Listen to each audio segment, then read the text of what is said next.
आज बच्चों हम लोग एनटीपीसी सीबीटी 1 के प्लेटफॉर्म के सेट 2 को करेंगे। हमने पहले ही सेट 1 को कर डाला है।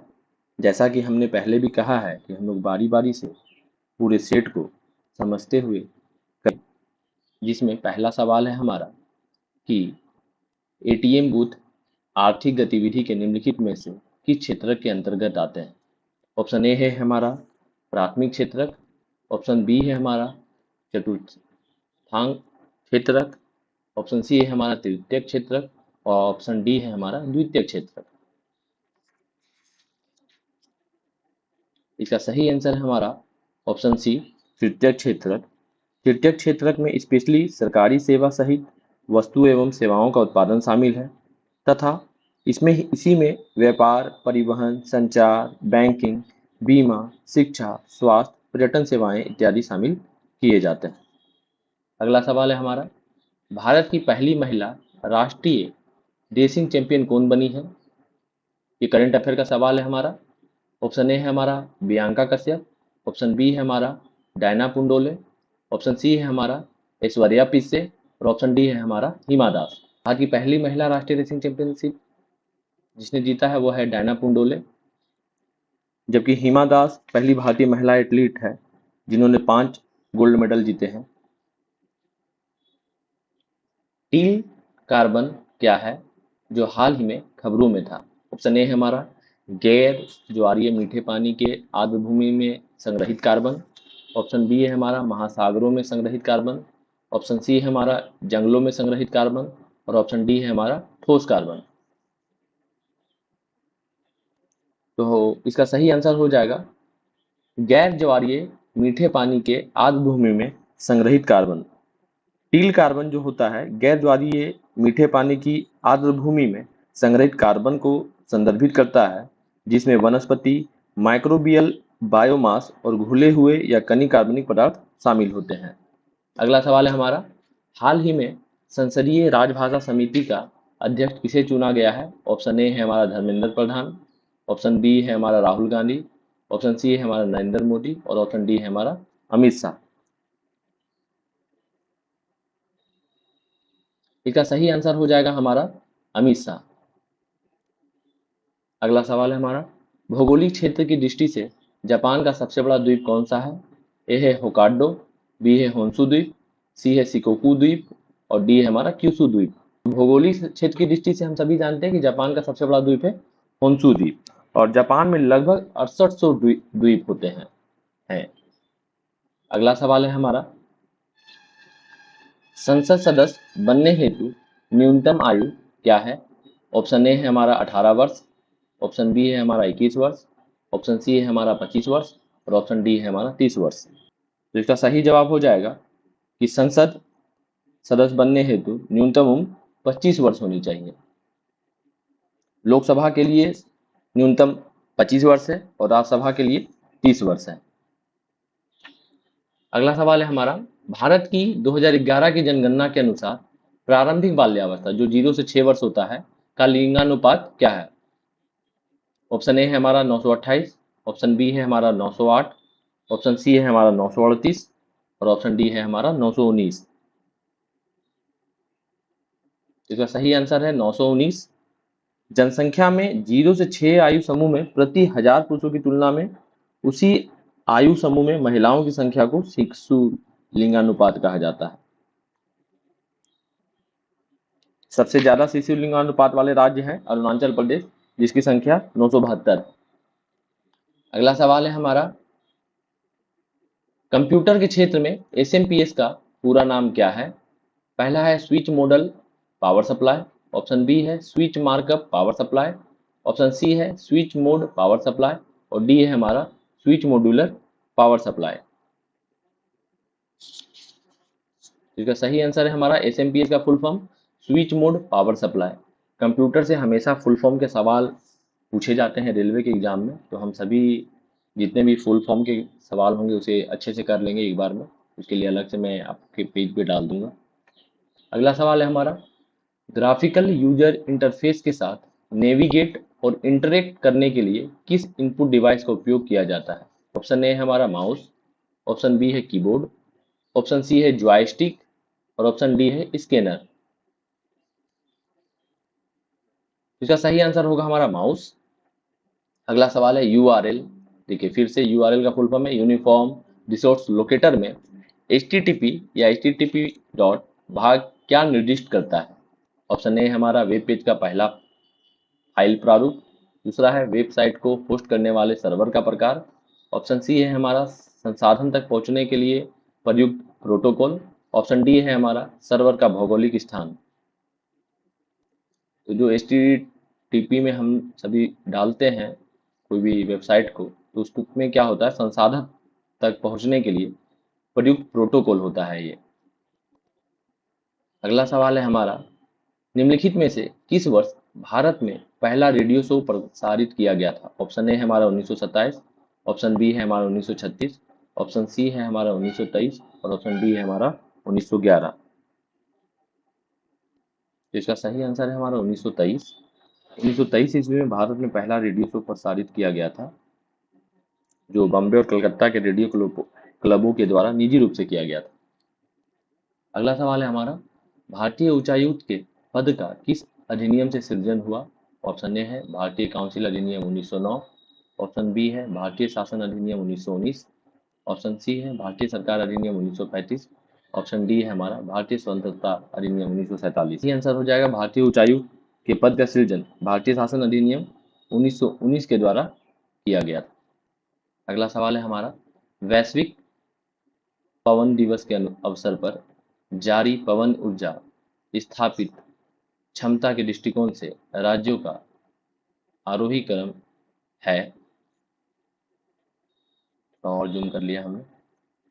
ऑप्शन ए हमारा गुजरात कर्नाटक तमिलनाडु, ऑप्शन बी है तमिलनाडु गुजरात कर्नाटक, ऑप्शन सी है कर्नाटक तमिलनाडु गुजरात, ऑप्शन डी है तमिलनाडु गुजरात और राजस्थान। इसका आरोही क्रम जो होगा उसका सही आंसर है ए गुजरात कर्नाटक और तमिलनाडु। अगला सवाल है हमारा 2022 राष्ट्रमंडल खेलों की मेजबानी किस शहर ने की थी। ऑप्शन ए है हमारा डरबन, ऑप्शन बी है गोल्ड कोस्ट, ऑप्शन सी है नई दिल्ली और ऑप्शन डी है बर्मिंघम। तो इसका सही आंसर हो जाएगा बर्मिंघम। 22वें राष्ट्रमंडल खेल बर्मिंघम में 28 जुलाई से शुरुआत किया गया था, जो कि 8 अगस्त 2022 तक चला था। अगला सवाल है हमारा आजादी के बाद भाषा के आधार पर भारत के राज्यों का पुनर्गठन किस वर्ष में हुआ। पहला है ऑप्शन 1947, दूसरा है ऑप्शन 1951, तीसरा है ऑप्शन 1956 और चौथा है ऑप्शन 2000।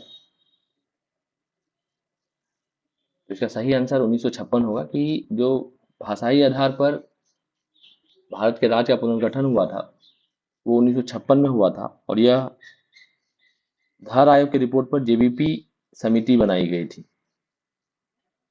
अगला सवाल है हमारा पिछड़ी जाति आयोग के प्रथम सभापति कौन थे। Option A Jagjivan Ram, option B Kaka Saheb Kalelkar, option C B D Sharma और ऑप्शन डी है हमारा बी आर अम्बेडकर। इसका सही आंसर होगा हमारा काका साहेब कालेलकर। और जो हमारा राष्ट्रीय पिछड़ा वर्ग आयोग का गठन किया गया था वह 1993 में गठन किया गया था।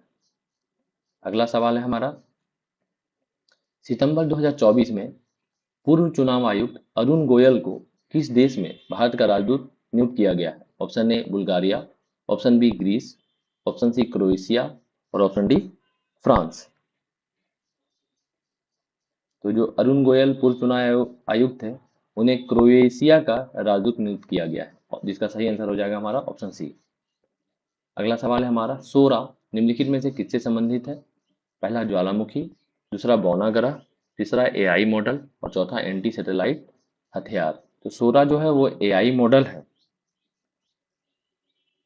अगला सवाल हम लोग देखेंगे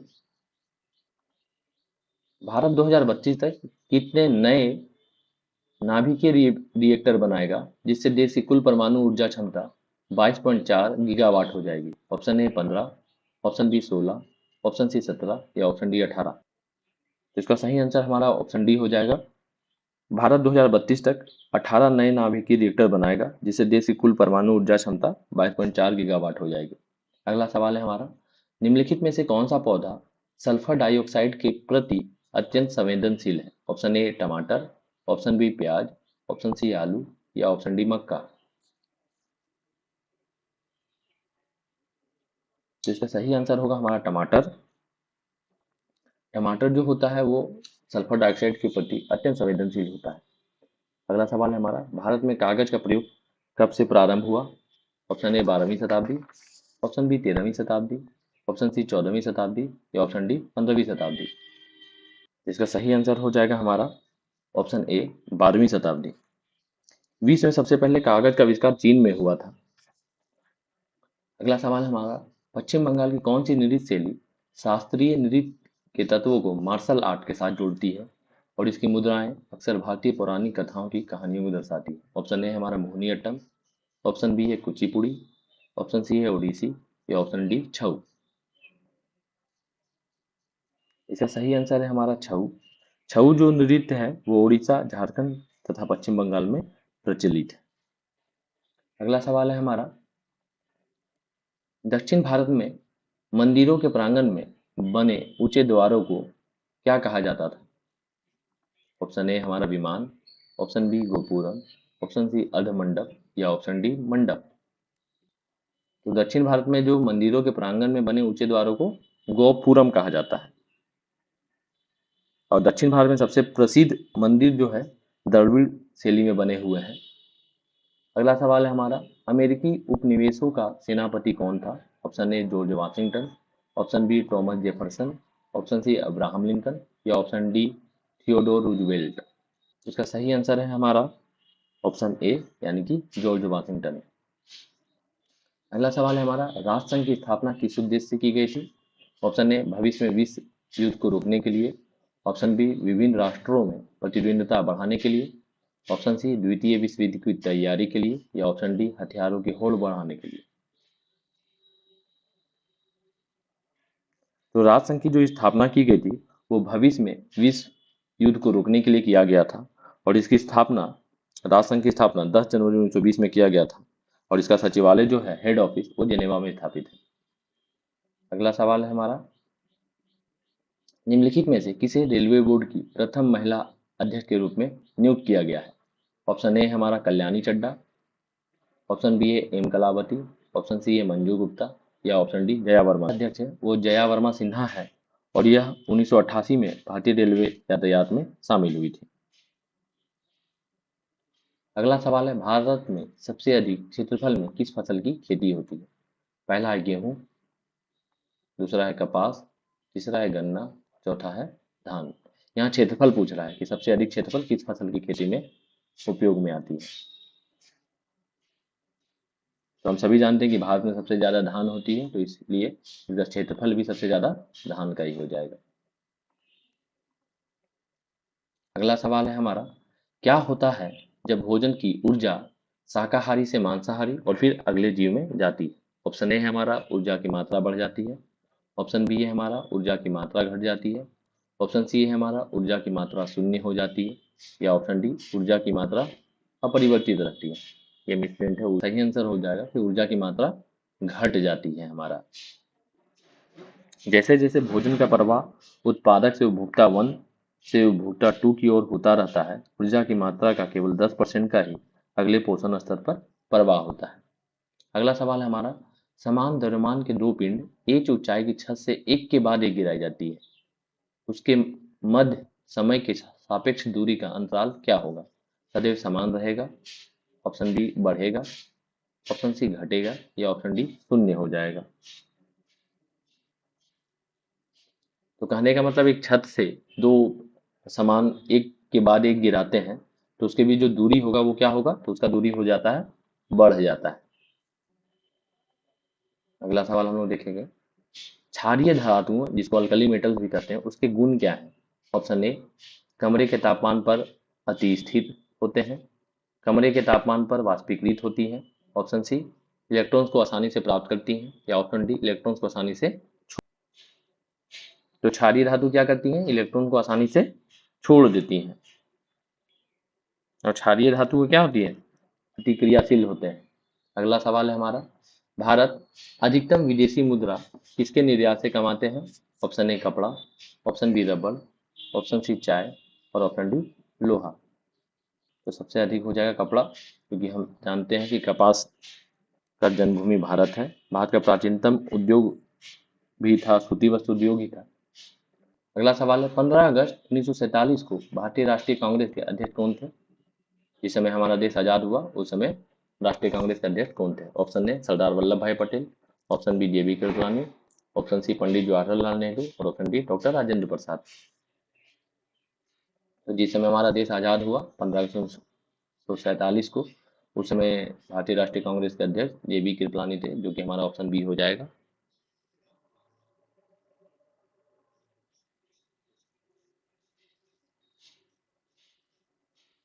अगला सवाल है जो कि मिलान करना है हमको, जो मेला के बारे में है। पहला है चंपाकुलम नौका दौड़, दूसरा है सोमनाथ मेला, तीसरा है सूरजकुंड मेला, चौथा है बानेश्वर मेला। जो राज्य के बारे में यहाँ पूछा है कि किस राज्य में किस मेला से संदर्भ है। ऑप्शन ए गुजरात, दूसरा हरियाणा, तीसरा राजस्थान, चौथा केरल। तो हम लोग जानते हैं कि सोमनाथ मेला जो होता है वो गुजरात राज्य में होता है। तो बी का वन हम लोग देखते हैं किसमें है। तो बी का वन दो ऑप्शन में है, ऑप्शन ए में और ऑप्शन सी में। तो दो ऑप्शन हमारा एलिमिनेट हो गया, ऑप्शन बी और ऑप्शन डी। अब बच गया ए और सी। दूसरा है सूरजकुंड मेला। तो सूरजकुंड मेला भी हम लोग जानते हैं कौन से राज्य में होता है, हरियाणा, राजस्थान या केरल। तो सूरजकुंड मेला भी हम लोग जानते हैं ये हरियाणा राज्य में होता है। तो सी का हम लोग टू देखते हैं, ए और सी में। सी का टू हमारा सिर्फ एक ऑप्शन में है, जो कि ऑप्शन सी हमारा सही हो जाएगा। तो इसका मिलान हम लोग कर देते हैं, सोमनाथ मेला गुजरात, सूरजकुंड मेला हरियाणा, और हम लोग डी बानेश्वर मेला है, जो कि हमारा बानेश्वर मेला राजस्थान में हो जाता है, और चंपाकुलम दौड़ मेला केरल का सही आंसर है हमारा। तो इसका सही आंसर है हमारा ऑप्शन सी। फिर से एक बार देख लेते हैं, चंपाकुलम नौका दौड़ केरल राज्य से है, सोमनाथ मेला गुजरात से है, सूरजकुंड मेला हरियाणा से है और बानेश्वर मेला राजस्थान से है। अगला सवाल देखते हैं, प्रधानमंत्री नरेंद्र मोदी ने किस राज्य के लालपुर गांव में राष्ट्रीय स्किल सेल एनीमिया उन्मूलन मिशन 2047 का उद्घाटन किया है? Option A Madhya Pradesh, option B Himachal Pradesh, option C Bihar या ऑप्शन डी उत्तर प्रदेश। तो 86 का ये हमारा सही है कि प्रधानमंत्री नरेंद्र मोदी ने मध्य प्रदेश के लालपुर गांव में राष्ट्रीय सिकल सेल एनीमिया उन्मूलन मिशन 2047 का उद्घाटन किया है। अगला सवाल है हमारा, एयर इंडिया के लोगो में इनमें से क्या शामिल? एयर इंडिया जो है उसका लोगो में क्या क्या शामिल है? पहला केवल उड़ता हुआ हंस, दूसरा है एक उड़ती हुई बत्तख जिसके अंदर कोणार्क चक्र दर्शाया गया है, तीसरा है एक उड़ता हुआ सारस जिसके अंदर कोणार्क चक्र दर्शाया गया है, डी है एक उड़ता हुआ हंस जिसके अंदर कोणार्क चक्र दर्शाया गया है। तो इसका सही आंसर है हमारा एक उड़ता हुआ हंस जिसके अंदर कोणार्क चक्र दर्शाया गया है। और एयर इंडिया का जो मुख्यालय है वो नई दिल्ली में स्थित है, और एयर इंडिया का जो शुभंकर है वो महाराजा है। अगला सवाल है हमारा, भारत किस वर्ष संयुक्त राष्ट्र संघ में शामिल हुआ था? Option A 1945, option B 1950, option C 1962 या ऑप्शन डी 1947।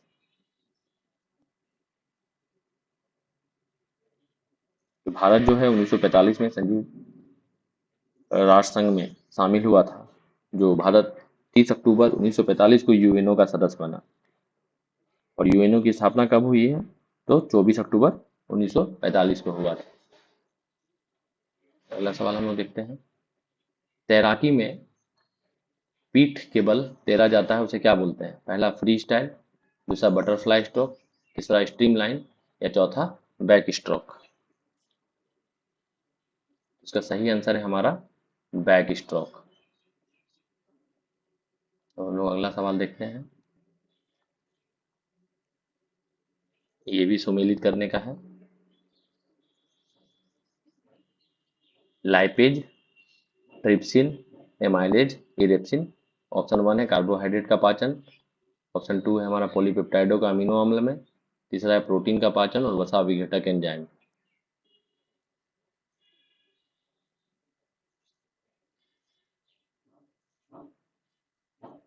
सबसे पहले हम लोग ट्रिप्सिन के बारे में जानते हैं कि ट्रिप्सिन क्या करता है। ट्रिप्सिन हम लोग जानते हैं कि प्रोटीन का पाचन करता है, प्रोटीन का पाचन करना, यानी कि बी का 3। तो बी का 3 में 3 ऑप्शन में है, ऑप्शन सी सिर्फ मेरा एलिमिनेट हो रहा है। और देखते हैं और क्या है, लाइपेज है, एमाइलेज है और इरेप्सिन है। तो एमाइलेज क्या करता है, एमाइलेज हमारा करता है कार्बोहाइड्रेट का पाचन करता है, यानी कि सी का 1। तो सी का 1 में हमारा सिर्फ एक ही ऑप्शन है, क्योंकि सी तो ऑलरेडी हम लोग एलिमिनेट कर चुके हैं। तो ए भी खत्म हो गया, बी भी एलिमिनेट हो गया और सी तो पहले से ही एलिमिनेट है। इसका सही आंसर हो जाएगा हमारा डी, यानी कि हम जानते हैं ऐसे हो जाएगा। लाइपेज वसा विघटक एंजाइम है, ट्रिप्सिन जो है प्रोटीन का पाचन करता है, एमाइलेज जो है कार्बोहाइड्रेट का पाचन करता है और इरेप्सिन जो है वो पॉलीपेप्टाइडों को अमीनो अम्ल में बदल देता है। अगला सवाल देखते हैं हम लोग, फिर से मिलान करने का है हमारा। अधोलिखित में कौन सा विटामिन एवं उसकी कमी से होने वाला रोग है सुमेलित नहीं है। मतलब कहने का मतलब जो बीमारी है वो सुमेलित नहीं है। पहला कैल्सीफिरोल, जो कि अस्थि रुग्णता के बारे में बोलता है। कैल्सीफिरोल हम लोग जानते हैं क्या है, विटामिन डी होता है। तो वो हड्डी को ही लेकर के है, इसका मतलब ये सही है, तो इसका आंसर नहीं है। यहाँ हमको पूछा है सुमेलित कौन सा नहीं है। नियासिन है, जो विटामिन B9 बोलते हैं, ये है पिलाग्रा चंद्रदा, ये भी सही है।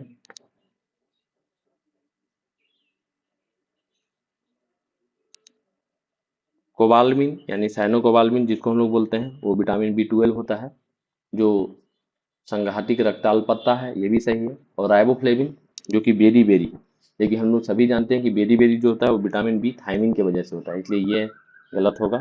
राइबोफ्लाविन विटामिन B2 को बोलते हैं, जो कि किलोसिस की वजह से होता है। अगला सवाल है हमारा, मलेरिया परजीवी की खोज किसने की थी। डॉक्टर रोनाल्ड रोस ने, दूसरा रॉबर्ट कोच ने, तीसरा एलेक्जेंडर फ्लेमिंग ने, या चौथा लेनेक ने। तो मलेरिया परजीवी की खोज डॉक्टर रोनाल्ड रोस ने की थी, और मलेरिया एक प्रोटोजोआ जनित रोग है जो मादा एनीफिलीज मच्छर के काटने से होता है। चलिए थैंक यू दोस्तों, फिर हम लोग बहुत जल्दी अगले सीट को लेकर के आएंगे। धन्यवाद।